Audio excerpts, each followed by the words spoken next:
ان الحمد لله نحمده ونستعينه ونستغفره ونعوذ بالله من شرور انفسنا ومن سيئات اعمالنا من يهده الله فلا مضل له ومن يضلله فلا هادي له واشهد ان لا اله الا الله وحده لا شريك له واشهد ان محمدا عبده ورسوله اما بعد فان خير الحديث كتاب الله وخير الهدي هدي محمد صلى الله عليه وسلم وشر الأمور محدثاتها وكل محدثة بدعة وكل بدعة ضلالة وكل ضلالة في النار أما بعد أعوذ بالله السميع العليم من الشيطان الرجيم من همزه ونفخه ونفثه بسم الله الرحمن الرحيم رب اشرح لي صدري ويسر لي أمري واحلل عقدة من لساني يفقهوا قولي بسم الله الرحمن الرحيم ان اللہ وملائکتہ یصلون علی النبی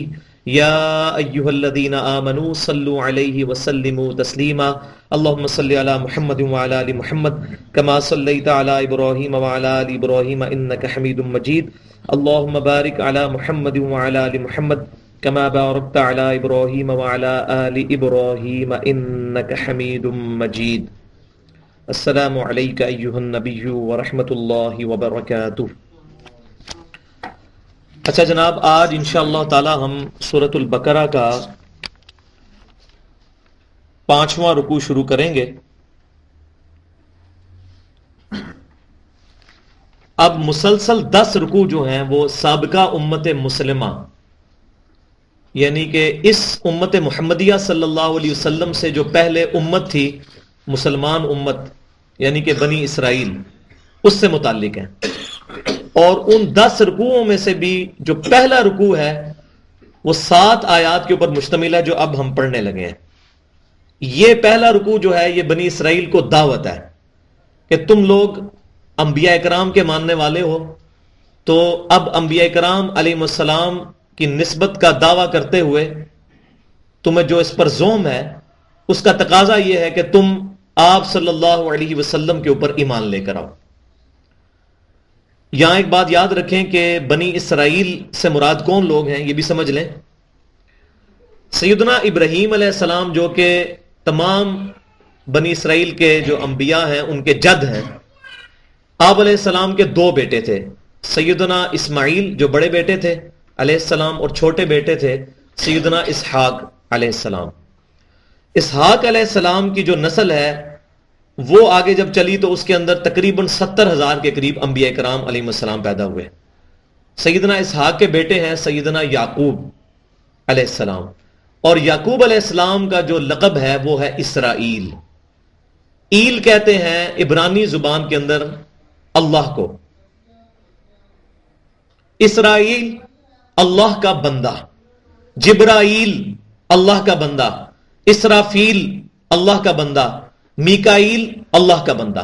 یہ تمام الفاظ ایل ایل جس کے ساتھ لگے گا نا اس کا مطلب ہے اللہ، اور باقی جو شروع میں اس سے مراد عبد ہے۔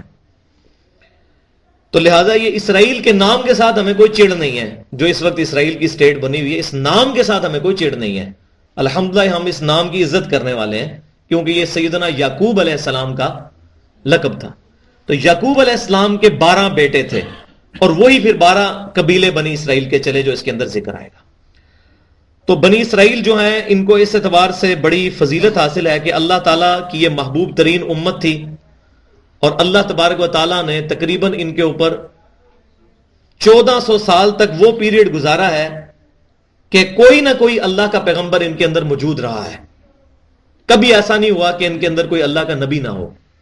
جب بھی کوئی نبی فوت ہوتا تھا تو وہ اپنے فوت ہونے سے پہلے کسی اور نبی کو اپنا خلیفہ بنا کر دنیا سے جاتا تھا۔ یہ چین 1400 سال تک ان کی چلتی رہی ہے۔ لہٰذا یہ تورات کے ماننے والے تھے۔ ان میں جو مین پیغمبر شروع میں آئے 2، سیدنا موسیٰ علیہ السلام اور سیدنا ہارون علیہ السلام، اور اینڈ بھی 2 مین پیغمبروں کے اوپر ہوا، حضرت سیدنا عیسیٰ علیہ السلام اور سیدنا یحییٰ علیہ السلام۔ ان کے درمیان یہ 1400 سال کا جو پیریڈ ہے اس کے اندر کوئی وقت ایسا نہیں آیا کہ کوئی نہ کوئی نبی ان کے اندر موجود نہ ہو۔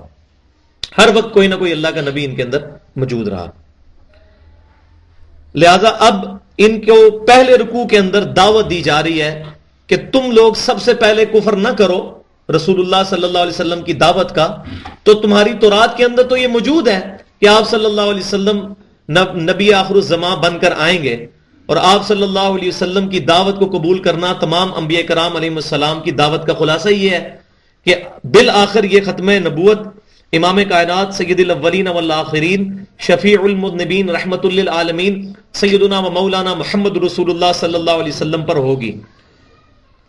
تو یہ پہلے رکوع کے اندر ان کو دعوت دی جا رہی ہے، اور پھر اگلے 9 رکوع کے اندر اللہ تعالیٰ نے ان کے خلاف ایک مقدمہ تیار کیا ہے، جس میں اللہ تعالیٰ نے ان کے اوپر جو اپنے احسانات تھے ان کو گنوا کر پھر اس کو کنکلوڈ کیا ہے کہ تم نے ان احسانات کے بدلے میں ہمارے دین کی قدر نہیں کی، ہمارے انبیاء کرام کو ناحق قتل کیا، اور سب سے بڑھ کر یہ کہ اب امام کائنات صلی اللہ علیہ وسلم کے بھی تم منکر بنے ہو۔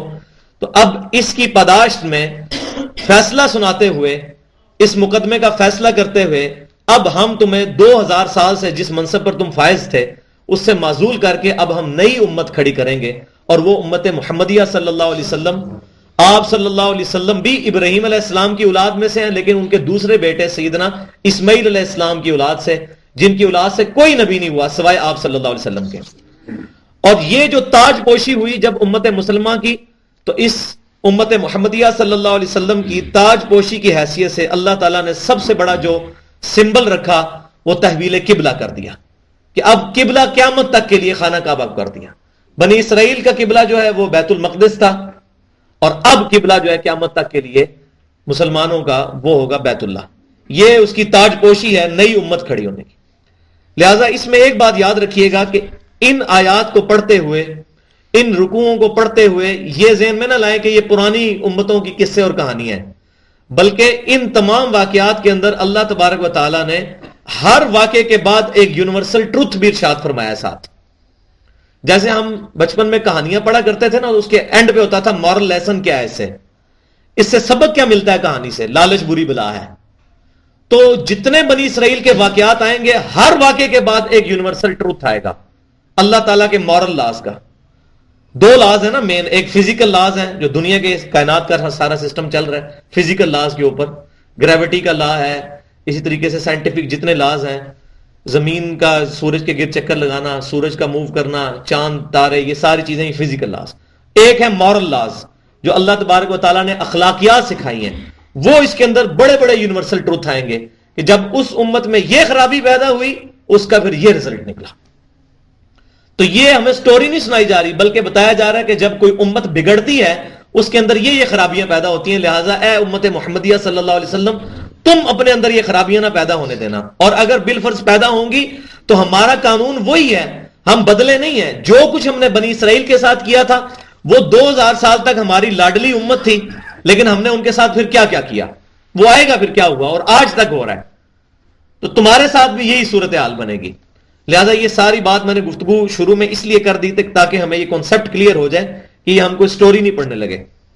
تو یہ پہلا رکوع جو ہے یہ 7 آیات پر مشتمل ہے، اور یہی سمجھ لیں یہ بنی اسرائیل کے لیے سورہ فاتحہ کی مثل ہے۔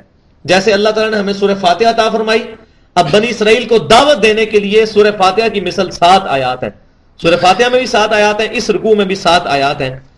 اعوذ باللہ السمیع العلیم من الشیطان الرجیم، بسم اللہ الرحمن الرحیم، یا بنی اسرائیل اذکروا نعمتی التی انعمت علیکم، اے یعقوب علیہ السلام کی اولاد تم میرا وہ احسان یاد کرو جو میں نے تم پر نعمت کی، وَأَوْفُوا بِعَهْدِي، اور میرے عہد کو پورا کرو، اوفی بعہدکم، میں اپنا عہد تمہارے ساتھ پورا کروں گا۔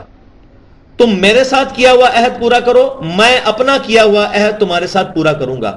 وہ عہد کیا تھا جو اللہ کے ساتھ جو انہوں نے پورا کرنا ہے؟ ایک تو وہ سب سے بڑا عہد جو میں نے پچھلی دفعہ بتایا تھا، سورۃ الاعراف کے اندر آتا ہے الست بربکم، کیا میں تمہارا رب نہیں ہوں؟ تو ہماری روح نے کہا تھا قالوا بلا۔ لیکن اس میں پرٹیکولر تعویل خاص کے اعتبار سے اس عہد کی طرف اشارہ ہے جو تورات کے اندر آج بھی اولڈ ٹیسٹمنٹ میں جو کتاب الاستثناء چیپٹر ہے، ڈیوٹرانومی جس کو کہتے ہیں، اس کا چیپٹر نمبر 18 اور ورس نمبر 18 ہے، آیت نمبر 18۔ اس کے اندر اللہ تبارک و تعالیٰ نے موسیٰ علیہ السلام سے ارشاد فرمایا کہ اے موسیٰ، میں تیرے ان امتیوں یعنی بنی اسرائیل کے بھائیوں میں سے یعنی بنو اسماعیل میں سے ایک پیغمبر اٹھاؤں گا جس کے منہ میں اپنا کلام ڈالوں گا، وہ اپنی خواہش نفس سے کچھ نہیں کہے گا، وہ وہی کہے گا جو میں اس کو وہی کروں گا۔ اور یہ نبی صلی اللہ علیہ وسلم کی طرف اشارہ، یہ آج بھی تورات میں موجود ہے۔ اور 19 نمبر آیت میں پھر اللہ تعالیٰ نے فرمایا کہ جو میرے اس نبی پر ایمان نہیں لائے گا میں اس سے بدلہ لوں گا۔ تو اللہ تعالیٰ اس عہد کو یاد دلا رہا ہے بنی اسرائیل کو، علماء یہود کو، کہ تمہاری تورات کے اندر یہ عہد موجود ہے، آپ صلی اللہ علیہ وسلم کے بارے میں پریڈکشنز موجود ہیں، اب آپ صلی اللہ علیہ وسلم پر ایمان لے کر آؤ۔ وَإِيَّايَ فَارْهَبُونَ، اور صرف مجھی سے ڈرو۔ وَآمِنُوا بِمَا أَنزَلْتُ مُصَدِّقًا لِمَا مَعَكُمْ، اور ایمان لے کر آؤ اس کتاب قرآن پر جو کہ نازل ہوئی ہے اس حال میں کہ جو تمہارے پاس کتاب ہے معکم اس کی یہ تصدیق کرتی ہے۔ یعنی یہ کتاب ایسی نہیں ہے جو کہہ رہی ہے کہ پچھلی ساری کتابیں غلط تھیں، یہ تورات کی بھی تصدیق کرتی ہے، انجیل کی بھی تصدیق کرتی ہے، زبور کی بھی تصدیق کرتی ہے، ابراہیم علیہ السلام کے صحائف کی بھی تصدیق کرتی ہے۔ یہ انہی انبیاء کرام علیہم السلام کے سلسلے کو کنکلوڈ کرنے والی کتاب ہے، اور آپ صلی اللہ علیہ وسلم آخری نبی بنا کر بھیجے گئے۔ تو تم اس کتاب پر ایمان لاؤ کہ جو تمہارے پاس کتاب ہے اس کی یہ تصدیق کرنے والی ہے۔ وَلَا تَكُونُوا أَوَّلَ كَافِرٍ بِهِ، اور سب سے پہلے اے یہودی علماء تم تو کافر نہ بنو اس کتاب کے۔ چلو مشرکین مکہ کو یہ بات نہیں پتا تھی، علماء یہود کی تو کتابوں میں نبی صلی اللہ علیہ وسلم کی پیشن گوئیاں موجود تھیں، تو اے علماء یہود تم پہلے کافر کیوں بنتے ہو؟ تمہیں تو پتا ہے کہ اللہ کے نبی ہیں صلی اللہ علیہ وسلم۔ وَلَا تَشْتَرُوا بِآيَاتِي ثَمَنًا قَلِيلًا، اور نہ خریدو تم میری آیتوں کے عوض تھوڑے دام، یعنی میری آیتوں کو بیچ کر تم دنیاوی منفعت حاصل مت کرو، تم اس کتاب کو اہمیت دو دنیا کی چودراہٹ قائم رکھنے کے لیے۔ وہ کیا ہوتا تھا؟ وہ یہی کہتے تھے کہ اگر ہم نبی صلی اللہ علیہ وسلم کے اوپر ایمان لے آئے تو ہماری جو اتنی لوگ عزت کرتے ہیں، اتنے بڑے بڑے لاٹ پادری جو بنے بیٹھے ہوئے تھے علماء یہود، 70 سال ان کی عمریں ہیں اور وہ اپنی گدیوں کے اوپر بیٹھے ہوئے تھے۔ نبی صلی اللہ علیہ وسلم کی تو عمر مبارک 52 سال تھی، وہ تو آپ کے بچوں کی طرح تھے اس طرح دنیاوی اعتبار سے۔ تو وہ یہ کہتے تھے اگر ہم اس پر ایمان لے آئے تو پھر ہماری تو چودراہٹ ختم ہو گئی۔ تو وہ اس لیے دنیا کی منفعت حاصل کرنے کے لیے، دنیا کی شہرت اور پیسہ حاصل کرنے کے لیے آپ صلی اللہ علیہ وسلم کی دعوت کو قبول نہیں کرتے تھے۔ وَإِيَّايَ فَاتَّقُونَ، اور صرف مجھے سے ڈرو۔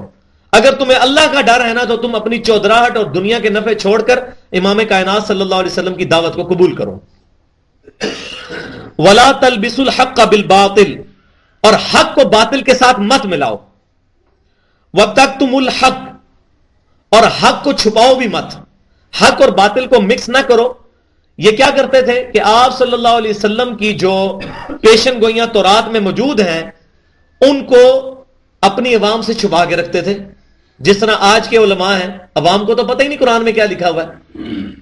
کئی عوام تو ایسی ہیں جو عربی بھی نہیں پڑھ سکتی، اور ترجمے کی یہ حالت ہے کئی علماء ہیں جو قرآن کا ترجمہ نہیں ڈائریکٹ کر سکتے، تو چند ایک لوگ ہیں جن کو قرآن پاک کا ترجمہ۔ اسی طریقے سے علماء یہود میں سے بھی چند ایک لوگ تھے کہ جو تورات کو انجیل کو سمجھتے تھے اور وہ چھپاتے تھے آپ صلی اللہ علیہ وسلم کی نشانیاں، حق اور باطل کو مکس کر دیتے تھے اور حق کو چھپاتے تھے۔ تو اللہ تعالیٰ فرماتا ہے کہ تم ایسا مت کرو، وَأَنْتُمْ تَعْلَمُونَ، اور تمہیں علم بھی ہے اس بات کا۔ ایک تو ہوتا ہے جہالت کی بنا پر کوئی شخص کرے، جس کو علم نہیں ہے وہ تو چلو اس کی کوئی نہ کوئی عذر قابل قبول ہے for the sake of argument, یہ بھی کوئی رول نہیں ہے۔ لیکن جو علماء ہیں ان کو تو پتہ ہے کہ نبی صلی اللہ علیہ وسلم کی پیشن گوئیاں موجود ہے، وہ کیوں نہیں ایمان لے کر آتے؟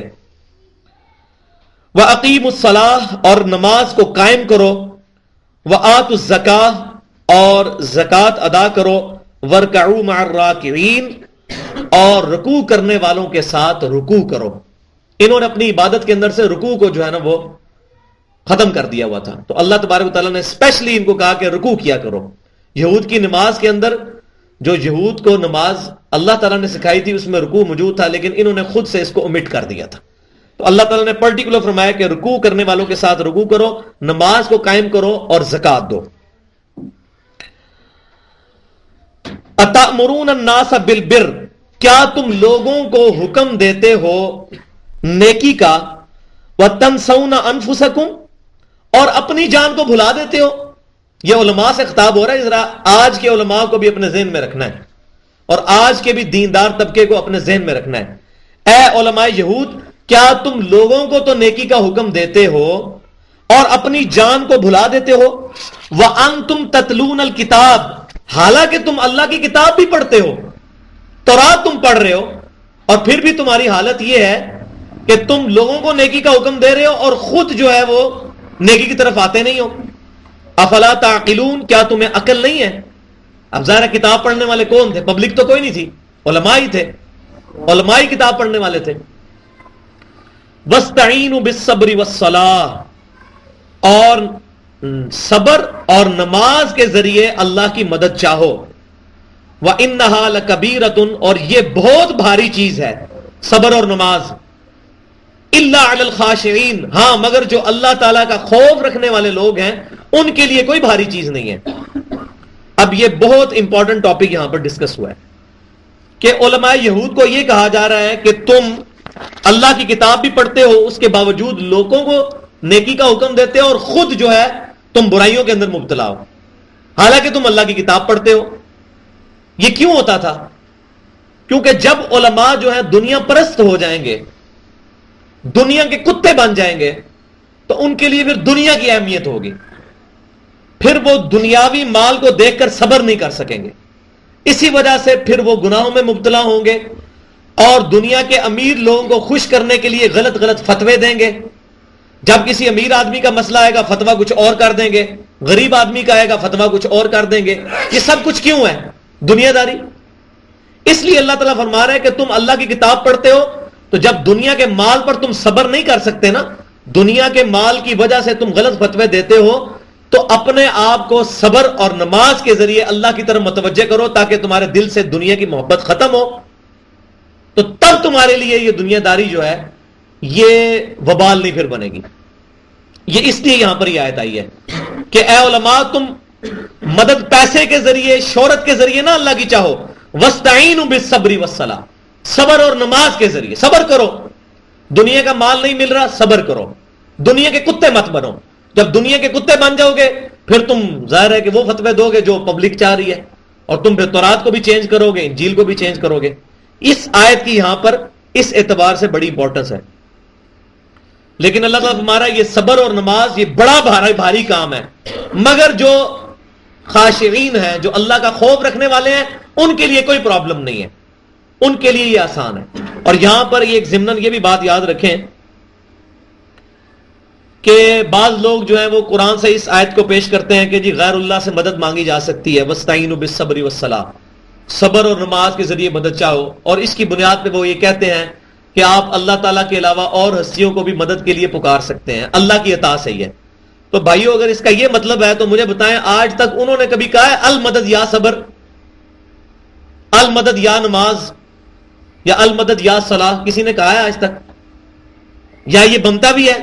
اس کا مطلب یہ ہے صبر اور نماز کے ذریعے اللہ کی مدد چاہو، یعنی ان نیک اعمال کو اختیار کرو گے تو ان اللہ مع الصابرین، اللہ کی مدد صبر کرنے والوں کے ساتھ ہو جائے گی، یہ مطلب ہے۔ لہذا اس کو غلط طریقے سے پریزنٹ کرنا یہ قرآن کی تعریف ہے، اور ظاہر ہے کہ اللہ تعالیٰ نے صرف قرآن کے ٹیکسٹ کی گارنٹی دی ہے کہ یہ محفوظ رہے گا، ترجموں کے اندر تو گھپلے کیے ہیں لوگوں نے۔ اللہ تعالیٰ نے گارنٹی ترجمے کی نہیں لی ہوئی ہے، اس ٹیکسٹ کی لی ہے جو عربی ٹیکسٹ ہے، یہ محفوظ رہے گا۔ اور اگر اس کی بھی گارنٹی نہ ہوتی، سورۃ الحجر کی آیت نمبر 9 میں انا نحن نزلنا الذکر وانا لہ لحافظون، تو جس طرح علماء یہود نے تورات کو تبدیل کر دیا اور اسی طریقے سے علماء نصارہ نے انجیل کے اندر تعریف کر دی، تو آج قرآن پاک کے ساتھ بھی یہ اشر ہو چکا ہوتا، تفسیروں میں اور ترجموں میں تو ہو چکا ہوا ہے، تو اس ٹیکسٹ کے ساتھ بھی ہوتا۔ یہ بھی اللہ تعالیٰ کا کرم ہے کہ اللہ تبارک تعالیٰ نے اس کی حفاظت کی ہے۔ اللہ سے ڈرنے والے کون سے لوگ ہیں؟ الذین یظنون انہم ملاقو ربہم، وہ لوگ ہیں جو کہ یہ یقین کرتے ہیں کہ انہوں نے اپنے رب سے ملاقات کرنی ہے، وانہم الیہ راجعون، اور وہ اسی کی طرف لوٹ کر جانے والے ہیں۔ جس کو قیامت کے دن کی اکاؤنٹیبلٹی کا خوف ہے، قیامت کے دن کی جواب دہی کا خوف ہے، وہی اللہ تعالیٰ کا خوف رکھے گا۔ اور میں اگلے دن بھی ایک بھائی کے ساتھ بات کر رہا تھا کہ اگر اللہ تعالیٰ کی طرف سے یہ اناؤنسمنٹ ہوتی نا قرآن میں کہ جو شخص نیک اعمال کرے گا اس کو اعلیٰ ترین جنت ملے گی، اور جو کوئی نیکی نہیں کرے گا، برائیاں کرے گا، جو مرضی کرتا رہے، اس کو دوزخ میں تو نہیں پھینکوں گا لیکن کم درجے کی جنت ملے گی. تو کیا خیال ہے کوئی بندہ نماز پڑھتا؟ پھر سارے کہتے ہیں جنت تو مل ہی جانی ہے. حالانکہ یہ نہیں کہا, اس کے باوجود لوگ کہتے ہیں جی جنت تک پہنچ ہی جانا ہے, ایک پھیرا ہی لگنا ہے دوزخ کا. نعوذ باللہ. یہ کتنی بڑی دیدہ دلیری ہے. اگر کسی کو یہ زوم ہو گیا نا تو ایک گھر میں صرف جو ہے وہ موم بتی جلا کے نا صرف 10 سیکنڈ کے لیے اپنی ہتھیلی موم بتی کے اوپر یوں رکھ کے بتا دیں, 10 سیکنڈ کے لیے. اور یہ آگ اور آخرت کی آگ تکاد تمیز من الغیظ, بھڑکتی ہوگی وہ اور غصے سے چنگھاڑ رہی ہوگی کافروں کو دیکھ کر, منکرین کو دیکھ کر, اللہ کے نافرمانوں کو دیکھ کر. تو یہ کہہ دینا بڑا آسان ہے. تو آخرت کا جب تک یقین نہیں ہوگا اس وقت تک انسان کا قبلہ درست نہیں ہوگا. اسی لیے سورۃ البقرہ کے شروع میں اللہ تعالیٰ نے فرمایا کہ وَبِالْآخِرَةِ هُمْ يُوقِنُونَ, آخرت پر صرف ایمان نہیں رکھتے بلکہ یقین ہے ان کو کہ ہم نے اللہ کے حضور پیش ہونا ہے.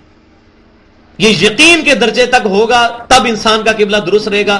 ورنہ یقین مانے کہ نہ داڑھی رکھنے سے, نہ نمازیں پڑھنے سے, نہ شلواریں ٹکنے سے اوپر کرنے سے انسان کی اصلاح ہو سکتی جب تک آخرت کا یقین نہ ہو. اور یہی وجہ آپ دیکھ لیں کہ کئی علماء مسجدوں کے اندر نمازیں اور خطبے دیتے ہیں اور اسی مسجد کا چندے کو چوری کر رہے ہوتے ہیں, زکوٰۃ کے پیسے کھا رہے ہوتے ہیں, مدرسے کے پیسے کھا رہے ہوتے ہیں. اگر داڑھی سے تقویٰ آ جاتا ہوتا, نمازیں خالی پڑھا لینے سے تقویٰ آ جاتا تو ان کے دل میں کیوں نہیں آیا آخرت کا یقین اور صحیح معنوں میں یقین.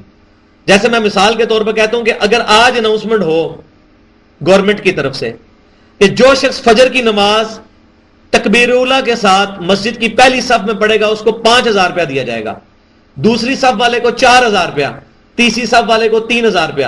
تو کیا خیال ہے پہلی صف میں جگہ ملے گی فجر میں؟ جو لوگ کہتے ہیں ہماری آنکھ نہیں کھلتی ہے, آپ دیکھیں وہ بھی پہنچے ہوں گے. اور اس کے برعکس اگر یہ بھی اناؤنسمنٹ ہو جائے کہ جس شخص نے فجر کی نماز جماعت سے نہیں پڑھی تو گورنمنٹ کی طرف سے اس کو چوک میں ننگا کر کے 5 کوڑے لگائے جائیں گے کان پکڑا کر سب لوگوں کے سامنے, تب بھی لوگ پہنچ جائیں گے. کیونکہ دنیا کا جو معاملہ ہے وہ نقد ہے, آخرت ادھار ہے. اس لیے آخرت کا یقین نہیں بیٹھتا دل کے اندر. آخرت کا یقین بیٹھے گا قرآن پڑھنے سے. قرآن ہم پڑھتے کوئی نہیں ہے, قصے کہانیوں کے اوپر ہمارے عقائد اور نظریات کی بنیاد ہے. وَلِعَاذُ بِاللَّهِ تعالی. لہذا یہ 7 آیات یعنی پہلا رکوع مکمل ہوا جو بنی اسرائیل کو دعوت تھی. اب جو ہے یہ مقدمہ شروع ہونے لگا 9 رکوعوں پر مشتمل. یہ سمجھے کہ ان کے جرم کی ایک داستان ہے, ایک کیس اللہ تبارک و تعالیٰ نے تیار کیا ہے جس کے اندر ہمارے لیے یہ سبق ہے کہ اگر ہماری امت کے اندر بھی وہی خرابیاں پیدا ہوئیں جو بنی اسرائیل کے اندر پیدا ہوئی تھی تو اللہ تعالیٰ کا اصول بھی وہی ہوگا, کیونکہ اللہ تعالیٰ کی سنت تبدیل نہیں ہوتی. یا بنی اسرائیل اذکروا نعمتی التی انعمت علیکم, اے یعقوب علیہ السلام کی اولاد میرے ان احسانات کو یاد کرو جو میں نے تم پر نعمت کی تھی. وَأَنِّي فَضَّلْتُكُمْ عَلَى الْعَالَمِينَ, اور میں نے تمہیں اپنے زمانے کے سارے لوگوں پر فضیلت بخشی تھی. وَاتَّقُوا يَوْمًا لَا تَجْزِي نَفْسٌ عَن نَفْسٍ شَيْئًا, اور ڈر جاؤ اس دن سے, قیامت کے دن سے, کہ جس دن کسی شخص کا کوئی دوسرا شخص بدلہ نہیں دے سکے گا. وَلَا يُقْبَلُ مِنْهَا شَفَاعَةٌ, اور کسی بھی شخص کے معاملے میں کسی کی شفاعت قبول نہیں کی جائے گی. یہ میری طرف متوجہ رہیں, اور یہ جب آپ تھوڑا اور آگے ہو کے بیٹھ جائیں نا تاکہ جو بھائی اور آ رہے ہیں آگے ہو کے بیٹھیں, کافی جگہ ہے, بڑے کھلے کھلے بیٹھے ہوئے, آپ آگے ہو کے بیٹھیں, کلوز ہو جائیں. یہ سنت بھی ہے کہ اپنے بھائیوں کے لیے جو ہے نا مجلس کو کشادہ کرتے ہیں تاکہ نئے لوگ جب آئیں تو وہ آسانی کے ساتھ بیٹھ سکیں.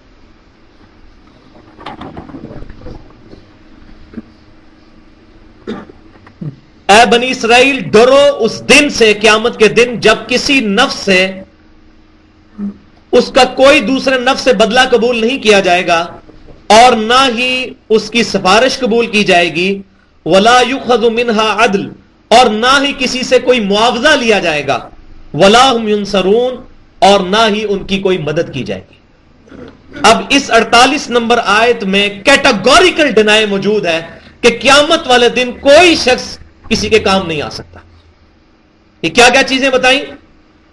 کوئی بدلہ نہیں دے سکے گا کوئی شخص کسی دوسرے شخص کی طرف سے. جیسے دنیا میں لوگ کہتے ہیں جی ایک دفعہ ہمارے مرید ہو جائیں, میں تو جنت میں اس وقت تک نہیں جاؤں گا جب تک کہ سارے مرید نہ اپنے جنت میں لے جاؤں. یہ اللہ تعالیٰ یہ دیکھ لیں, آپ اس آئینے میں رخ دیکھ لیں کہ وہ دن جس دن کوئی جان کسی دوسری جان کی طرف سے بدلہ نہیں بن سکے گی. Categorical denial number 1. نمبر 2 ولا يقبل منها شفاعہ, اور کسی شخص کی طرف سے کسی کے حق میں شفاعت قبول نہیں کی جائے گی. اب ہمارے ذہن میں آ رہا ہوگا کہ نبی صلی اللہ علیہ وسلم شفاعت کریں گے.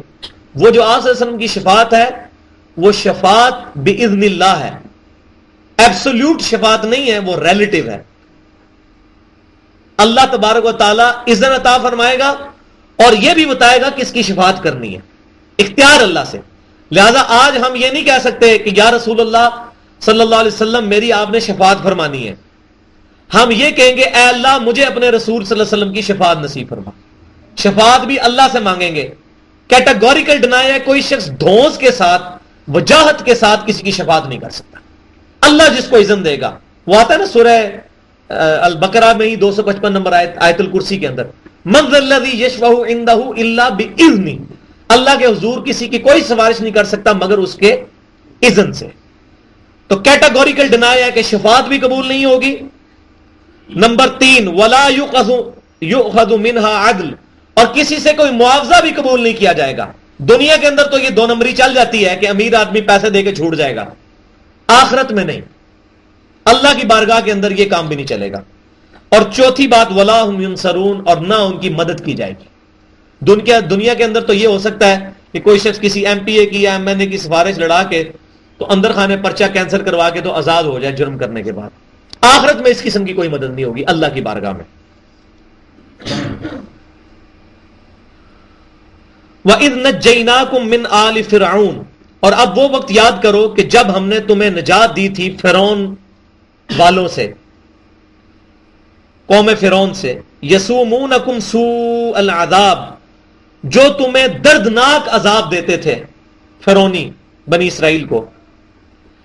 یذبحون ابناءکم ویستحیون نساءکم, تمہارے بیٹوں کو تو وہ ذبح کر دیتے تھے اور تمہاری بیٹیوں کو, عورتوں کو وہ زندہ رکھتے تھے تاکہ ان کو اپنی خدمتگار بنائیں, اپنی لونیاں بنائیں.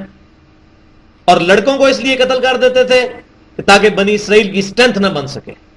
اور کچھ روایتوں میں یہ بھی ملتا ہے کہ ان میں سے کسی شخص کو یہ خواب بھی آئی تھی کہ بنی اسرائیل کے اندر ایک ایسا شخص پیدا ہوگا کہ جس کے ذریعے فرعون کی یہ ساری سلطنت ختم ہوگی, اور اس ڈر کی وجہ سے بھی وہ یہ کرتے تھے.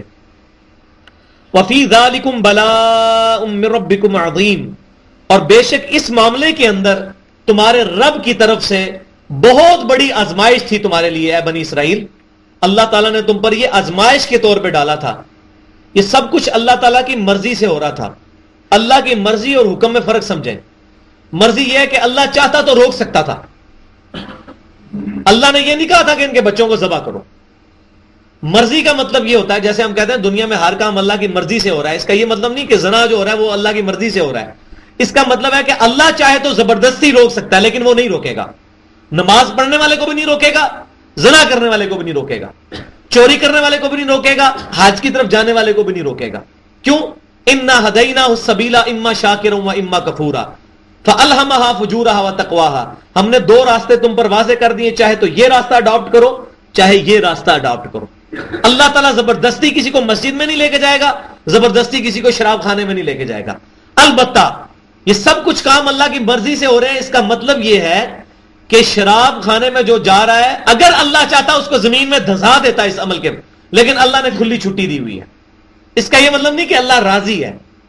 یہ سورہ زمر میں آیا ہے کہ چاہو تو میرا شکر کرو چاہے میرا انکار کر دو, مجھے کوئی پرواہ نہیں. ہاں اللہ اپنے بندوں سے ناشکری کو ناپسند کرتا ہے اور شکر گزاری کو اور فرما برداری کو پسند کرتا ہے. یہ بھی ساتھ بتا دیا میری مرضی اس میں ہے کہ تم میرا حکم مانو, لیکن اگر نہیں مانو گے میں تمہیں پکڑوں گا نہیں. یہ مرضی کا مطلب یہ ہے کہ چڑیا بھی پر نہیں مار سکتی, اس کا مطلب یہ ہے. یہ بعض لوگ غلط مطلب لیتے ہیں کہ گناہ بھی اللہ کی مرضی سے ہو رہا ہے, یہ اس کانٹیکسٹ میں نہیں. میرے خیال ہے میں نے آپ کو کلیئر کر دی بات. تو تمہارے رب کی طرف سے بہت بڑی آزمائش تھی اس کے اندر کہ تمہارے بیٹوں کو ذبح کیا جاتا تھا اور بیٹیوں کو زندہ رکھا جاتا تھا.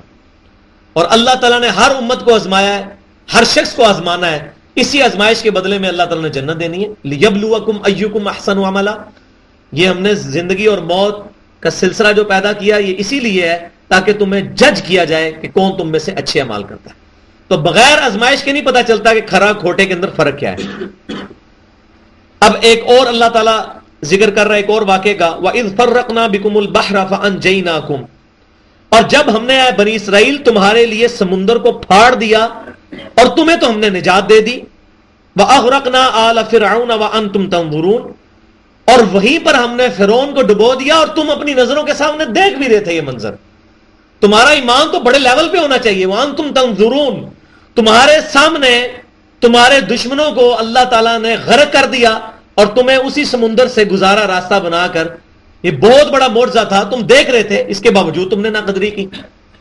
تو یہ کیا واقعہ تھا کہ 6 لاکھ کے لشکر کو لے کر 12 قبیلوں پر مشتمل، ہر قبیلے میں تقریباً 50,000 بندے تھے بنی اسرائیل کے. 6 لاکھ کا لشکر لے کر سیدنا موسیٰ علیہ السلام اور سیدنا ہارون علیہ السلام مصر سے نکلے فلسطین کو فتح کرنے کے لیے. کیوں کہ فلسطین جو ہے وہ تقریباً 4,000 انبیاء کرام علیہ السلام کی سرزمین ہے. یہیں پر ابراہیم علیہ السلام بھی پیدا ہوئے تھے اور بیسیکلی سٹارٹ تو یہیں سے ہوا تھا بنی اسرائیل کا بھی.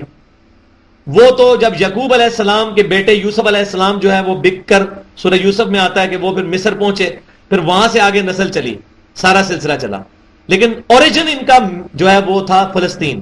تو اب اللہ تعالیٰ نے وہی کی موسیٰ علیہ السلام کو کہ بنی اسرائیل کو لے کر نکلیں اور ان کو کہیں کہ اب یہ قتال اور جہاد کے ذریعے فلسطین کو حاصل کریں کافروں سے، اور وہ انبیاء کا مسکن ہے وہاں پر واپس آئیں. تو اب مصر سے موسیٰ علیہ السلام اور ہارون علیہ السلام 6 لاکھ کا لشکر لے کر بنی اسرائیل کی عوام جو 12 قبیلوں پر مشتمل تھی اس کو لے کر راتوں رات نکلے تاکہ یہ جو ہے فلسطین کی طرف جائیں، اور وہ کافی لمبا سفر تھا. اسی سفر کے دوران مصر سے سرائے سینا جاتے ہوئے راستے میں بہت بڑی سمندری جھیلیں آتی تھیں. یہ وہی سمندری جھیلیں ہیں جن کو بعد میں توڑ کے اس وقت نہر سوئز بنی ہوئی ہے. سمندر کی بڑی بڑی جھیلیں تھیں، تھوڑی سی خشکی پھر جھیل، پھر خشکی پھر جھیل. تو یہ اگر آپ نقشے کے اوپر دیکھیں نا تو جو میڈیٹرینین سی اور ریڈ سی، اس کے درمیان ایک باریک سی نہر سوئز چل رہی ہے جس سے اربوں ڈالر کماتا ہے اس وقت مصر. یہ نہر سوئز جو ہے یہ پہلے چھوٹی چھوٹی سمندری جھیلیں تھیں. بعد میں یہ جب انگریزوں کی وہاں پر حکومت آئی آج سے تقریباً 100 سال پہلے، انہوں نے ان جھیلوں کے درمیان جو خشکی کے جو پیچز تھے ان کو توڑ کے ساری جھیلیں ملا دی، تو وہ پورا سمندر جو ہے اوپر سے نیچے جوڑے. ورنہ پورا افریقہ کراس کر کے کئی مہینوں کے سفر کے بعد ریڈ سی تک بندہ پہنچتا تھا، اس کی وجہ سے ایک دن میں پہنچ جاتا ہے. تو بہت بڑا یہ ان کا کارنامہ تھا. تو اس وقت یہ چھوٹی چھوٹی جھیلیں تھیں سمندر کی، لیکن وہ سمندر کے اعتبار سے چھوٹی ہیں، ہمارے دریاؤں کے اعتبار سے تو وہ کتنے 100 کلومیٹر کے اعتبار سے. تو اسی میں سے ایک جھیل ایسی تھی کہ جو کہ ان کے راستے میں پڑتی تھی سرائے سینا کی طرف جاتے ہوئے. اب موسیٰ علیہ السلام جب آ کے وہاں کھڑے ہوئے، یہ ڈیٹیل سے ذکر جو ہے سورہ قصص میں اور سورہ الاعراف میں آئے گا. میں صرف آپ کو صرف ضمناً یہاں پر ایک جو ہے وہ ایز اے سٹوری چل رہا ہے تھوڑا تھوڑا تاکہ وہ یاد دہانی کروائی جائے. تو جب وہ وہاں پر پہنچے اس جھیل کے کنارے، جو سمندری جھیل تھی، بہت بڑی جھیل، کئی 100 کلومیٹر چوڑی. اب کنارے میں پہنچے تو پیچھے سے فرعون کی بھی فوجیں آ گئی. تو اللہ تعالیٰ نے موسیٰ علیہ السلام کو وحی کی کہ اپنا جو آسا ہے اس سمندر کے اوپر ماریں. جب انہوں نے آسا مارا تو سمندر جو ہے وہ پھٹ گیا، دونوں طرف بڑی بڑی چٹانوں کی طرح وہ پانی کی ویوز جو ہے وہ کھڑی ہو گئی، اور پھر راستہ جو بیچ میں بن گیا اس سے وہ 6 لاکھ کا لشکر لے کر نکلے. اور جب وہ دوسرے کنارے پہ پہنچا تو پہنچ گئے تو انہوں نے دیکھا کہ پیچھے سے جو فرعونی آ رہے ہیں، انہوں نے دیکھا کہ تو راستہ بنے ہوا ہے، چلو ہم بھی چلتے ہیں اس میں. تو جب وہ ایگزیکٹ سینٹر میں پہنچے تو اس وقت اللہ تعالیٰ نے سمندر کو حکم دیا تو وہ مل گیا. وہ دریا نہیں تھا، وہ سمندر کی بہت بڑی جھیل ایک سمجھے، تو وہ ملا تو وہاں پر وہ غرق ہو گئے. یہ اللہ تعالیٰ اس کا ذکر کر رہا ہے. وَإِذْ فَرَّقْنَا بِكُمُ الْبَحْرَ، جب ہم نے تمہارے لیے سمندر کو پھاڑ دیا، فَأَنْجَيْنَاكُمْ، تمہیں تو ہم نے نجات دی، وَأَغْرَقْنَا آلَ فِرْعَوْنَ، اور ہم نے غرق کر دیا فرعونیوں کو، وَأَنْتُمْ تَنْظُرُونَ، اور تم یہ منظر اس وقت کنارے پر دیکھ رہے تھے.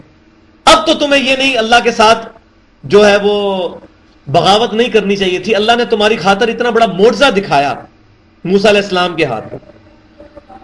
اور ایک اور واقعہ، وَإِذْ وَاعَدْنَا مُوسَىٰ 40 لَيْلَةً، اور یاد کرو وہ وقت بھی جب موسیٰ علیہ السلام سے ہم نے وعدہ کیا تھا 40 راتوں کا، کہ 40 راتوں کے لیے وہ کوہ طور پر آئیں.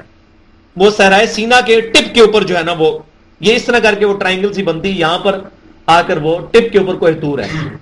وہاں پر موسیٰ علیہ السلام کو بلایا گیا کہ آپ یہاں پر آئیں, یعنی وہاں پر ان کی ٹریننگ ایک قسم کی اللہ تبارک و تعالی نے کی, اور وہاں پر ان کو تورات بھی عطا فرمائی. تو 40 راتوں کا جب وعدہ کیا, ثم اتخذتم العجل من بعده, تو تم نے ان کے جانے کے بعد بچڑے کو خدا بنا لیا پیچھے سے. وانتم ظالمون, اور تم ظلم کرنے والے تھے. یعنی پیغمبر تھوڑی دیر کے لیے, چند دنوں کے لیے وہ ساری ٹیریٹری چھوڑ کر کوہ طور کی طرف گئے ہیں, پیچھے سے انہوں نے بچڑے کو خدا بنا لیا. یہ ڈیٹیل کے ساتھ آئے گا سورۃ الاعراف کے اندر. اور سامری نے ان کو فتنے کے اندر مبتلا کیا. وعلیکم السلام. بچڑے کو خدا بنا لیا. ثم عفونا عنکم من بعد ذلک, پھر ہم نے تمہیں معاف کر دیا اس کے بعد, بعد ذلک لعلکم تشکرون, تاکہ تم شکر گزار بنو. یعنی اس جرم کے بعد بھی اللہ تعالیٰ نے معاف کیا, لیکن اس کی معافی کا طریقہ بھی آ رہا ہے, کس طریق پر معاف کیا. وہ ایسے نہیں تھی معافی ہو گئی, ظاہر ہے مرتد ہوئے تھے, اور مرتد کی سزا جو ہے تورات کے اندر قتل ہے, وہ آ رہا ہے آگے. وَإِذْ آتَيْنَا مُوسَى الْكِتَابَ وَالْفُرْقَانَ, اور جب ہم نے عطا کی موسیٰ علیہ السلام کو الکتاب یعنی تورات, والفرقان, اور ایسی کتاب جو کہ حق اور باطل میں تمیز کرنے والی, لعلکم تہتدون, تاکہ تم ہدایت کی راہ پا سکو. وَإِذْ قَالَ مُوسَى لِقَوْمِهِ, اور جب فرمایا موسیٰ علیہ السلام نے اپنی قوم سے, یا قومی, اے میری قوم, انکم ظلمتم انفسکم, بے شک تم نے اپنی جانوں پر ظلم کیا ہے. کس وجہ سے؟ باتخاذکم العجل, کہ تم نے بچڑے کو خدا بنا لیا. فتوبوا الی بارئکم, تو اب اپنے باری یعنی اپنے خالق کی طرف توبہ کرو. اور توبہ کا طریقہ کیا ہے؟ فَاقْتُلُوا أَنفُسَكُمْ, تو اب اپنوں کو قتل کرو. یعنی وہ 12 قبیلے تھے, ہر قبیلے میں سے چند لوگ تھے جنہوں نے بچڑے کو خدا بنایا. اور یہ ڈیٹیل کے ساتھ ذکر جو ہے وہ تورات کے اندر ملتا ہے کہ 70,000 یہودی تھے جنہوں نے, ان 6 لاکھ میں سے جنہوں نے بچڑے کو خدا بنایا. ایک دن میں 70 لاکھ یہودیوں کو قتل کیا گیا. مرتد کس 70,000 یہودیوں کو ایک دن کے اندر قتل کیا گیا. یہ ہے قتل مرتد. جو مرتد ہے اس کو قتل کیا جائے گا. یہ سزا تورات کے اندر بھی موجود ہے, اور یہی سزا اللہ تعالیٰ نے ہماری امت کے اندر بھی باقی رکھی ہے کہ جو دین کو ایکسپٹ کرنے کے بعد چھوڑے گا تو اس کو بھی قتل کیا جائے گا. وَلِعَاذُ بِاللَّہ. تو جب بھی کوئی دعوت اٹھتی ہے تو اس دعوت کے اندر اس کو آپ سمجھیں کہ کچھ وقت گزرنے کے بعد ایسی کمزوریاں پیدا ہو جاتی ہیں کہ اس پھر جماعت کی یا پھر اس دعوت کا جو منہج ہے اس کے اندر صفائی کی, پرجنگ کی ضرورت پڑتی ہے. یہ سمجھے پرجنگ ہوئی ہے. وہ 70,000 لوگ جو کہ بد عقیدہ ہو چکے تھے, اللہ تعالیٰ نے موسیٰ علیہ السلام کو وحی فرما کر یہ ارشاد فرمایا کہ اب ان کو قتل کیا جائے گا کیونکہ انہوں نے شرک کیا. اور میں یہ اکثر بات کرتا ہوں کہ شرک is the most sensitive issue in the sight of اللہ. اللہ کے حضور سب سے زیادہ حساس معاملہ شرک کا ہے. اللہ تعالیٰ نے کیٹاگوریکل ڈینائی کیا ہے قرآن کے اندر کہ اللہ تعالیٰ نے سوائے شرک کے کوئی ایسا گناہ نہیں ہے کہ جو اللہ تبارک و تعالیٰ معاف نہ کرے سوائے شرک کے. سورۃ النساء کے اندر ایک ہی سورت میں آیت نمبر 48 اور آیت نمبر 116 کے اندر ارشاد فرمایا, ان اللہ لا یغفر ان یشرک بہ ویغفر ما دون ذلک لمن یشاء, بے شک اللہ اس گناہ کو تو معاف نہیں کرے گا کہ کسی شخص نے اللہ کے ساتھ شرک کیا, اس کے علاوہ جو بھی گناہ ہے وہ چاہے گا تو معاف کر دے گا. وہ بھی اوپن لائسنس نہیں ہے لیکن امید ہے.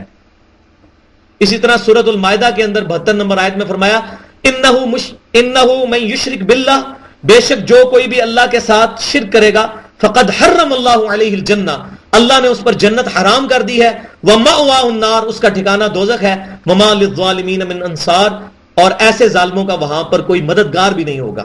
حتیٰ کہ بخاری اور مسلم کی متفق علیہ حدیث ہے, کتاب الدعوات چیپٹر صحیح بخاری کا اور صحیح مسلم کا کتاب الایمان چیپٹر, اور سیدنا ابو ہریرہ رضی اللہ تعالیٰ عنہ روایت کرتے ہیں کہ نبی صلی اللہ علیہ وسلم نے فرمایا کہ اللہ تعالیٰ نے ہر نبی کو ایک دعا دی تھی, ہر نبی نے وہ دعا اس دنیا کے اندر ہی کر لی, لیکن میں نے اپنی دعا اپنی امت کے لیے چھپا کر رکھی ہے. میں اس دعا کے ذریعے اپنی امت کی شفاعت کروں گا قیامت والے دن, اور میری دعا سے میرے ہر امتی کو نفع پہنچے گا سوائے اس شخص کے جس نے دنیا میں اللہ کے ساتھ کسی قسم کا شرک کیا ہو. اللہ تعالیٰ نے فرمایا کہ تم اپنے قبیلے والوں کا یہ فَقْتُلُوا أَنفُسَكُمْ کا مطلب اپنے آپ کو قتل کرو، مراد یہ کہ اپنے قبیلے والوں کو قتل کرو، کیونکہ قبائلی زندگی کے اندر اس چیز کی بڑی امپورٹنس ہوتی ہے کہ اگر کوئی ایک قبیلہ دوسرے قبیلے کے بندوں کو قتل کرتا تو ہو سکتا ہے ان کی جو قبائلی تعصبیت ہے وہ بھڑک اٹھتی. تو موسیٰ علیہ السلام نے کہا کہ ہر قبیلے والا اپنے قبیلے والے کے جو لوگ ہیں جنہوں نے شرک کیا اور اس بچڑے کو خدا بنایا اس کو قتل کرے. یہاں ایک بات یاد رکھیں، اس کا یہ مطلب نہیں کہ آج کے دور میں اگر ہمیں پتہ چل جائے کہ فلاں بندہ شرک کر رہا ہے ہماری تعویل کے مطابق یا اس کی تعویل کے مطابق وہ توحید ہے تو ہم اس کو قتل کریں گے، نہیں. کیونکہ اس وقت جو معاملہ تھا وہ اللہ تعالیٰ کے وحی، نبی کے اوپر وحی آئی تھی، اور نبی کی جو وحی ہوتی ہے وہ ڈیفینیٹ نالج ہوتا ہے. آج کا جو معاملہ ہے علماء کے جو فتوے ہیں ان کو تعویل کی غلطی بھی لگ سکتی ہے، اور پاکستان کے اندر تو فتویٰ نویسی بڑی عام ہے، لوگوں کو کافر کہنا، جس کا دل کرتا ہے منہ اٹھ کے تو دوسرے کو کافر کہنا شروع کر دیتا ہے، مشرک کہنا شروع کر دیتا ہے. تو فتوی بازی جو ہے یہ اہل سنت کا شعار نہیں ہے، بلکہ مسلمانوں کا منہج یہ ہے، اہل سنت کا منہج یہ ہے، صحابہ تابعین اور تبع تابعین کا منہج یہ ہے کہ کسی کی غلطی اس پر واضح کی جائے، اس کے بعد معاملہ چھوڑ دیا جائے، اس کو سمجھانا فرض ہے بس. اب یہ نہیں ہم کہہ سکتے کہ اگر نہیں تو مانتا تو مشرک، تو کافر، اور اس کو فتوی بازی، یہ مسلمانوں کا طریقہ نہیں. ذالکم خیر لکم عند بارئکم، یہ تمہارے رب کے حضور بہت بہتر عمل ہے. کیا؟ کہ جن لوگوں نے ارتداد کیا، جو مرتد ہوئے، ان کو قتل کیا جائے. فتاب علیکم، تو اللہ نے ان کی توبہ قبول کر لی. انہ هو التواب الرحیم، بے شک اللہ تعالی توبہ قبول کرنے والا، رحم فرمانے والا ہے. وَإِذْ قُلْتُمْ يَا مُوسَىٰ، اور وہ وقت بھی یاد کرو کہ جب تم نے کہا تھا کہ اے موسیٰ، لن نؤمن لک حتی نری اللہ جہرۃ، کہ ہم اس وقت تک ایمان نہیں لائیں گے آپ پر جب تک کہ اللہ تعالیٰ کو ہم نیکڈ آئی کے ساتھ سامنے نہ دیکھ لیں. یہ بھی ڈیٹیل سے سورۃ الاعراف کی 155 نمبر آیت میں آئے گا.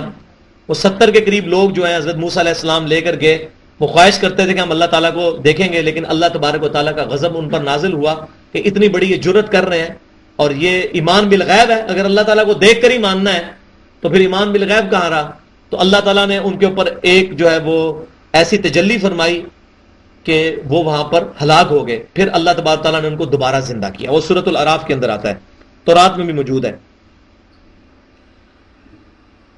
فَأَخَذَتْكُمُ الصَّاعِقَةُ، تو تمہیں بجلی کی کڑک نے آ کر پکڑ لیا، یعنی تم مر گئے. وَأَنْتُمْ تَنظُرُونَ، اور تم دیکھ بھی رہے تھے، تمہارے سامنے یہ معاملہ ہوا تمہاری خواہش کی وجہ سے. ثُمَّ بَعَثْنَاكُمْ مِنْ بَعْدِ مَوْتِكُمْ، پھر اللہ تعالیٰ نے تمہیں زندہ کر دیا تمہاری موت کے بعد. لعلکم تشکرون، تاکہ تم شکر گزار بندے بنو. مطلب وہ اگر ایک سمجھے کہ ایک قسم کی ان کو پھینٹی لگی نا، اب ان کی عقل ٹکانے آئی کہ ہم نے آندہ یہ گستاخی والی خواہش نہیں کرنی ہے. ہر مومن کو الحمدللہ قیامت والے دن جنت میں اللہ کا دیدار نصیب ہوگا، لیکن اس دنیا کے اندر دیدار نہیں ہے. ہاں، نبی صلی اللہ علیہ وسلم کے بارے میں آتا ہے کہ آپ صلی اللہ علیہ وسلم کو جامعہ ترمذی میں صحیح حدیث موجود ہے کہ خواب میں اللہ تعالیٰ کی زیارت ہوئی، خواب کے اندر. اور امام ترمذی نے اس حدیث کے ساتھ لکھا ہے ھذا حدیث حسن صحیح، اور ساتھ یہ بھی لکھا کہ میں نے اپنے استاد امام محمد بن اسماعیل بخاری رحمۃ اللہ علیہ، جنہوں نے صحیح بخاری لکھی ہے، ان سے اس حدیث کے متعلق پوچھا تو انہوں نے فرمایا یہ حدیث صحیح ہے. امام ترمذی نے امام بخاری کے کامنٹس بھی اس حدیث کے ساتھ لکھے ہوئے ہیں کہ اللہ تعالیٰ کی خواب میں نبی صلی اللہ علیہ وسلم نے زیارت کی ہے. بس آپ صلی اللہ علیہ وسلم کے علاوہ کسی کے بارے میں یہ ثابت نہیں کہ اس نے اللہ تبارک و تعالیٰ کو خواب میں دیکھا ہو. لہٰذا یہ بعض بزرگوں کے بارے میں مشہور ہے کہ فلاں امام حنیفہ رحمۃ اللہ علیہ نے 100 دفعہ خواب میں زیارت کی. بھائی یہ جھوٹ ہے. اگر یہ بات ہوتی تو موسیٰ علیہ السلام نے جب زیارت کی خواہش ظاہر کی تھی، سورۃ الاعراف کے اندر آتا ہے، تو اللہ تعالیٰ فرمایا تم مجھے نہیں دیکھ سکتا.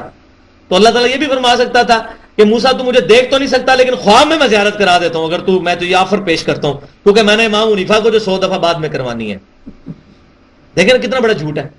تو نعوذ باللہ، مطلب موسیٰ علیہ السلام سے بھی بڑھ کر بزرگوں کو درجہ دیتے ہیں. امام حنیفہ رحمۃ اللہ علیہ کی بزرگی اپنی جگہ، لیکن پروفٹ کے اوپر نہیں ان کو فائز کر سکتے. اسی طریقے سے باقی بزرگوں کے بارے میں جیسے سلطان بہو صاحب نے بھی اپنی کتاب عین الفقر میں لکھا ہے کہ موسیٰ علیہ السلام تو ایک تجلی نہیں برداشت کر سکے، اور ہمارے ساتھ ایسے اس وقت 70 اولیاء ایسے موجود ہیں جو روزانہ 70 دفعہ اللہ تعالیٰ کو دیکھتے ہیں. استغفر اللہ. تو یہ سب بھائی جھوٹ ہے. یہ قرآن سے ٹکراتا ہے. اسی لیے پھر یہ لوگ شعر لکھتے ہیں علم بس کریو یار، علم چھوڑ دو، کیونکہ علم کے اوپر جو آئے گا انما یخشی اللہ من عبادہ العلماء، اللہ کی معرفت تو اہل علم کو ہوگی. تو جب اللہ کی معرفت حاصل ہی نہیں ہوگی تو پھر بندہ اس قسم کی جو دیو مالائی قصے کہانیاں ان کے اوپر بلیو کرے گا. بھائی یہ سب کچھ جھوٹ ہے، اور یہ انشاءاللہ اب قیامت تک نہیں یہ دوبارہ کبھی ریپیٹ ہوگا. یہ میرا دعویٰ ہے، آج آپ نوٹ کر لیں، کیونکہ جب سے یہ جیو ٹی وی اور آج ٹی وی اور ایئر وائی والے آ گئے ہیں نا، اب نہ کبھی کوئی بزرگ کرامت دکھا سکے گا اور نہ کس طرح کا دعویٰ کر، ورنہ جیو والے پہنچ جائیں گے جی ہاں جی حضرت صاحب دسیں کہڑے 70,000 کلمہ تسی پڑھا رہے ہو، فلاں بزرگ کب وہ جناب وائی چڈنا شروع کر دیتا، وہ کہیں گے دسو سی ویڈیو بنانی ہے. یہ بھی آپ پچھلے دنوں میں یہ چلی کا جو واقعہ ہوا ہے، وہ 33 جو کان جو ہیں وہ تقریباً 1.25 کلومیٹر زمین کی گہرائی کے اندر پھنس گئے ہیں. پورا چلی اور پوری دنیا کا میڈیا اس کے اوپر جو ہے وہ کیمرہ لگائے ہوئے تھا. اس وقت تو بڑا موقع تھا کہ اس وقت کوئی دنیا کے اندر مسلمان بزرگ سامنے آتا کہتا جی سارا چلی مسلمان ہو جائے، میں کرامت دکھاتا ہوں، یہ نیچے سے بندے باہر نکالتا ہوں. سب جھوٹ ہے بھائی. آج میں کوئی کتاب لکھ کے تو لکھ دوں یہ 200 سال پرانی کتاب ہے، فلاں بزرگ تھے یہ، تو وہ اسی طرح مشہور ہو جائے گا. ڈیفینیٹ علم کون سا ہے؟ وہ قرآن اور سنت کا علم ہے جو اللہ تعالیٰ نے محفوظ کیا ہوا ہے. باقی قصے کہانیوں کی کوئی اہمیت نہیں ہے. وَظَلَّلْنَا عَلَيْكُمُ الْغَمَامَ وَأَنزَلْنَا عَلَيْكُمُ الْمَنَّ وَالسَّلْوَىٰ، اور ہم نے سایہ کر دیا تھا تم پر بادل کا، اور اتارا تم پر من اور سلوہ. یہ دو اللہ تعالیٰ کی طرف سے تحفے تھے. من ایک قسم کے آپ سمجھیں کہ شکر ٹائپ کا، ایک شبنم ٹائپ رات کے وقت نازل ہوتی تھی، صبح وہ شکر کی طرح وہ میٹھی ہوتی تھی، کاربوہائیڈریٹس آج کے اعتبار سے آپ سمجھ لیں. اور سلوہ جو ہے وہ مچھلی پرندے تھے جو کہ آگے وہاں پر بیٹھتے تھے ہزاروں کی تعداد کے اندر، بڑی آسانی سے ان کو وہ شکار کر لیتے تھے. تو پروٹینز ان کو ان پرندوں سے مل جاتی تھی، اور کاربوہائیڈریٹس جو ہے وہ ان کو من کے ذریعے مل جاتی تھی. یہ ان کو بہترین کھانا اللہ تعالیٰ کی طرف سے بغیر محنت کے ملتا تھا. اور چونکہ وہ سرائے سینا میں بھٹک رہے تھے تو ان کے سروں کے اوپر اللہ کی طرف سے 6 لاکھ کی فوج کے اوپر بادل کا سایہ رہتا تھا کہ گرمی نہ لگے. دیکھ کتنے لاڈلے، اور حالت کیا ہے ان کی کہ یہ اب آگے آئے گا انہوں نے کیا کچھ کیا ہوگا. کلوا من الطیبات ما رزقناکم، ہم نے کہا کہ کھاؤ پاکیزہ چیزوں میں سے جو ہم نے تمہیں دی ہیں. وما ظلمونا ولکن كانوا انفسهم یظلمون، اور ہم نے ان پر کوئی ظلم نہیں کیا بلکہ وہ اپنی جانوں پر خود ہی ظلم کرنے والے تھے. اور وہ کیا ظلم؟ اب ان کے ظلم کی داستانیں شروع ہو رہی ہیں. وَإِذْ قُلْنَا ادْخُلُوا هَٰذِهِ الْقَرْيَةَ، اور جب ہم نے ان سے کہا کہ اس گاؤں کے اندر داخل ہو جاؤ، فَكُلُوا مِنْهَا حَيْثُ شِئْتُمْ رَغَدًا وَادْخُلُوا الْبَابَ سُجَّدًا، اور پھر جہاں سے جو چاہے وہ تم کھاؤ، اور اس شہر کے دروازے میں داخل ہونا سجدہ کرتے ہوئے. وَقُولُوا حِطَّةٌ، اور ساتھ ساتھ یہ بھی کہنا حِطَّةٌ کہ اے اللہ ہماری مغفرت کر دے. نغفر لکم خطایاکم، اللہ تعالیٰ تمہارے گناہوں کو معاف کر دے گا. اب یہ واقعہ کب کا ہے کہ جب انہوں نے بچڑے کو خدا بنا لیا اور اس کے بعد سرائے سینا کے اندر یہ فلسطین کی طرف قتل کرنے کے بعد بڑھنے لگے، تو اس وقت پھر اللہ تعالیٰ نے وحی کی موسیٰ علیہ السلام کو کہ اب ان کو بتاؤ کہ تمہیں جنگ کرنی پڑے گی اور اپنی جانیں دینی پڑیں گی فلسطین کو حاصل کرنے کے لیے. تو انہوں نے جب موسیٰ علیہ السلام نے ان پر دعوت پیش کی کہ بھئی اب جنگ کے لیے تیار ہو جاؤ، تو انہوں نے کہا بھئی ہم تو نہیں جنگ کریں گے، اللہ تعالیٰ ہی خود جنگ کرے اور تم لوگ جا کے وہاں پر جنگ کرو، ہمیں تو فتح شدہ حالت میں چاہیے. ظاہر ہے اتنے لاڈلے تھے، کھانا پینا بھی اوپر سے آ رہا ہے، بادلوں کا سایہ بھی ہے، ہر چیز انہوں نے کوئی سارے وہ نازوں کے اندر پلے ہوئے تھے، اور لڑائی کہاں سے کر سکتے تھے، وہ قتال کہاں سے کر سکتے تھے. تو اس پر پھر اللہ تعالیٰ نے ان کے اوپر ایک سزا مسلط کی کہ 40 سال کے لیے اللہ تعالیٰ نے فلسطین کی سرزمین ان کے اوپر حرام کر دی. تو 40 سال تک یہ پھر سرائے سینا کے اندر بھٹکتے رہے.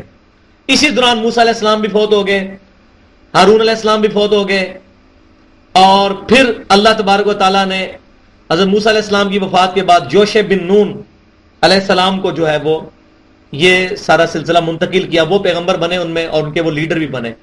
اور اس 40 سال کے اندر ادھر ظاہر ہے ان کی نئی نسل بھی پیدا ہوئی اور وہ جوان بھی ہوئے. انہوں نے وہ ٹف ماحول دیکھا ریگستان کا، 40 سال ان کے اس میں گزرے، ظاہر نئی نسل پوری تیار ہوئی. تو اب وہ اس قابل ہو گئے کہ اب وہ جب نوجوان نسل تیار ہوئی تو پہلے تو سارے بزدل تھے، اب جنہوں نے ساری ریگستان کی زندگی دیکھی ہوئی تھی وہ بڑے ٹف تھے، انہوں نے کہا جی ہم جہاد کریں گے اور ہم فلسطین کو حاصل کریں گے. تو اب ان کے لیڈر تھے اس وقت یوشع بن نون علیہ السلام. تو پہلا جو شہر تھا جیریکو، یہ اس وقت بھی موجود ہے فلسطین سے جسٹ پہلے، یروشلم سے پہلے. تو یہ پہلا قصبہ تھا جو ان کو فتح کرتے ہوئے اللہ تعالیٰ نے فرمایا تھا کہ جب یہ تم فتح کرو گے تو ظاہر اللہ کی مدد سے فتح کر رہے ہوگے، تو جب اس میں انٹر ہونا تو تم نے انٹر ہوتے ہوئے سجدہ کرنا ہے، یعنی عاجزی کا مظاہرہ کرنا ہے.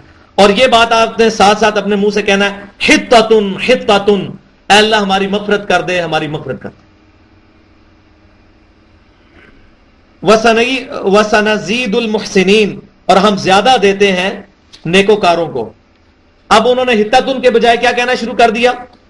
فَبَدَّلَ الَّذِينَ ظَلَمُوا قَوْلًا غَيْرَ الَّذِي قِيلَ لَهُمْ، تو ان ظالموں نے وہ قول جو اللہ نے ان کو کہا تھا اس کی بجائے کوئی قول کہنا شروع کر دیا، اس کو بدل دیا. اور وہ صحیح بخاری میں موجود ہے. صحیح بخاری میں اسی آیت کی تفسیر میں، کتاب التفسیر چیپٹر میں موجود ہے کہ انہوں نے حطۃ کی بجائے کہنا شروع کر دیا حبۃ فی شعرۃ، بالی میں دانا، بالی میں دانا. وہ حطۃ کہا گیا تھا کہ مغفرت مانگو، انہوں نے حبۃ کہنا شروع کر دیا، انہوں نے کہا دانا، گندم مانگنی شروع کر دی. یہ اصل میں انہوں نے ان چیزوں کا مذاق اڑاتے تھے. ان کی ایک عادت تھی، ان کے اندر مسخرہ پن موجود تھا، ہر بات کو بگاڑنا. تو انہوں نے اس کو بھی مذاق، اب اللہ تعالیٰ اور اس کے رسول کے ساتھ تو مذاق نہیں کرنا. تو اللہ تعالیٰ فرماتا ہے کہ انہوں نے، وہ ظالموں نے وہ قول بدل دیا، غیر الذی قیل لہم، جو ان کو کہا گیا تھا اس کو چھوڑ کے. فانزلنا علی الذین ظلموا رجزا من السماء، تو ہم نے ان ظالموں پر آسمان سے پھر جو ہے وہ عذاب بھیجا، بما کانوا یفسقون، اس چیز کے بدلے میں جو کہ وہ انہوں نے فسق کیا تھا. اور وہ کیا ان کے اوپر عذاب آیا تھا؟ یہ تورات کے اندر موجود ہے کہ پلیگ کا مرض جو ہے نا، طاعون کی بیماری ان کے اندر پھیل گئی. ہزاروں لوگ جو ہیں پھر وہ اس بیماری کا شکار ہوئے. جس طرح آج آپ سمجھیں ڈینگی وائرس اور یہ اس طرح کے سلسلہ شروع ہوا ہے، یہ اللہ تعالیٰ کی طرف سے آزمائش. وَإِذِ اسْتَسْقَىٰ مُوسَىٰ، اور یاد کرو جب موسیٰ علیہ السلام نے دعا مانگی اللہ تعالیٰ سے، لِقَوْمِهِ، اپنی قوم کے لیے، فَقُلْنَا اضْرِب بِعَصَاكَ الْحَجْرَ، تو ہم نے ان سے فرمایا کہ اپنا آسا جو ہے یہ چٹان پر مارو. اب ظاہر ہے کہ 6 لاکھ کا لشکر ہے اور پانی کے بارے میں، اب یہ دیکھیں اس کے اندر کوئی تاریخی ترتیب موجود نہیں ہے. اس سے جو پہلا واقعہ ہے وہ موسیٰ علیہ السلام کی وفات کے بعد کا ہے، اور یہ موسیٰ علیہ السلام کا پھر قرآن پاک کے اندر وہ میں نے بتایا یہ ایز اے اس طرح سٹوری بک نہیں ہے. قرآن پاک میں صرف جسٹ واقعات بیان ہوتے ہیں، ان سے پھر مورل لیسن نکلیں گے، وہ انشاءاللہ تعالیٰ آ رہے ہیں. اس کے اندر ایک بہت بڑا یونیورسل ٹروتھ آئے گا. جب ہم نے فرمایا کہ تم اپنا آسا جو ہے وہ چٹان پر مارو، فانفجرت منہ اثنتا عشرۃ عینا، تو اس میں سے چٹان میں سے 12 چشمے بہ نکلیں گے. کیونکہ 12 قبیلے تھے تو 12 چشمے اللہ تعالیٰ نے جاری کر دیے. کیونکہ قبائلی زندگی کے اندر میں نے بتایا نا کہ ایک دوسرے کو ایکسیپٹ کرنے کے لیے تیار نہیں ہوتا، بلکہ گھروں کے اندر بھی ہوتا ہے. اب 3 بچے ہیں تو باپ جب گھر جاتا ہے تو 3 چیزیں لے کے جاتا ہے، ایک نہیں لے کے جاتا. قد علم کل اناس مشربہم، ہر ایک گروہ نے اپنا جو گھاٹ ہے وہ پہچان لیا.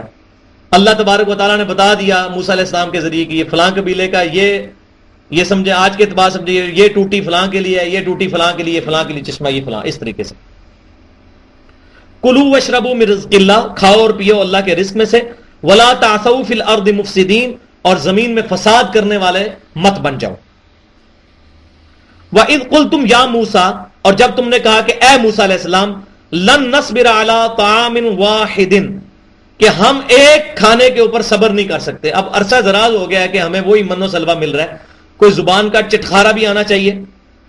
فَادْعُ لَنَا رَبَّكَ، تو اپنے رب سے یہ دعا کیجئے، یخرج لنا، کہ ہمارے لیے نکالے، مما تنبت الارض، وہ چیزیں جو کہ زمین اگاتی ہے. اب وہ چسکے کی چیزیں، من بقلیہا، ساگ، وقثائہا، اور ککڑی، وفومیہا، اور گیہوں یعنی لہسن، لہسن کے معنوں میں بھی آتا ہے، گیہوں کے معنوں میں، وعدسیہا، اور مسور، وبصلیہا، اور پیاز. اب یہ ساری جو زمین کی کھیتی ہے نا، یہ اب ہمیں اب نکال کے دے. ہمارا جو زبان ہے نا وہ اب جنتی کھانے نہیں کھا سکتی، اب ہم نے چسکا لگانا ہے. تو اللہ تبارک و تعالیٰ کے نبی نے ان سے فرمایا، قال اتستبدلون الذی هو ادنی بالذی هو خیر. موسیٰ علیہ السلام نے کیا کہ کیا تم وہ چیز جو کہ ادنا ہے اس بہترین چیز کے بدلے میں وہ ادنا چیز لینا چاہتے ہو؟ یعنی وہ اللہ تعالیٰ کی طرف سے بڑا کیلکولیٹڈ کھانا آ رہا ہے بغیر محنت کے، اب تم اس کو چھوڑ کے تو تم یہ چیزیں حاصل کرنا چاہ رہے ہو. تو اب ان چیزوں کو اگر حاصل کرنا ہے تو اس کے لیے پھر وہ دنیا کے فزیکل لاز کو اڈاپٹ کرنا پڑے گا. اہبطوا مصرا، کسی شہر کے اندر اتر جاؤ، فإن لکم ما سألتم، تم جو چاہو گے وہاں پر تمہیں مل جائے گا. یعنی پھر کھیتی باڑی شروع کرو، پھر یہ اس طرح مفت نہیں ملے گا. یہ زمین کے اجناس جو ہیں تو دنیا کے اندر فزیکل لاز چلیں گے، دنیا کے اندر یہ سارے معاملات کرنے پڑیں گے. اب وہ اللہ تبارک و تعالیٰ کی طرف سے وہ مورل لیسن جو ان تمام سٹوریز کے بعد اللہ تعالیٰ نے جو اب مورل لیسن جو میں نے بتایا تھا یونیورسل ٹروتھ آئے گا، وہ پہلا یونیورسل ٹروتھ آ رہا ہے. وَضُرِبَتْ عَلَيْهِمُ الذِّلَّةُ، ہم نے ان کو پر مسلط کر دی، heaped upon them، ان کے اوپر تھوپ دی ذلت، والمسکنہ اور غربت، وَبَاءُوا بِغَضَبٍ مِّنَ اللَّهِ، اور اللہ تعالیٰ کی طرف سے غضب ان کے اوپر مسلط ہو گیا. اب اتنی نافرمانی ہے ظاہر ہے تو اب اللہ تعالیٰ کے جلال آیا اور اللہ تعالیٰ نے اب ان کے اوپر فیصلہ سنایا.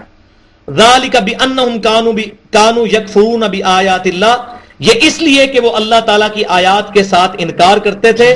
وَيَقْتُلُونَ النَّبِيِّينَ بِغَيْرِ الْحَقِّ، اور اللہ کے نبیوں کو بغیر حق کے، یہ نہیں کہ حق کے ساتھ قتل کیا جا سکتا ہے، بغیر حق کے قتل کرتے تھے.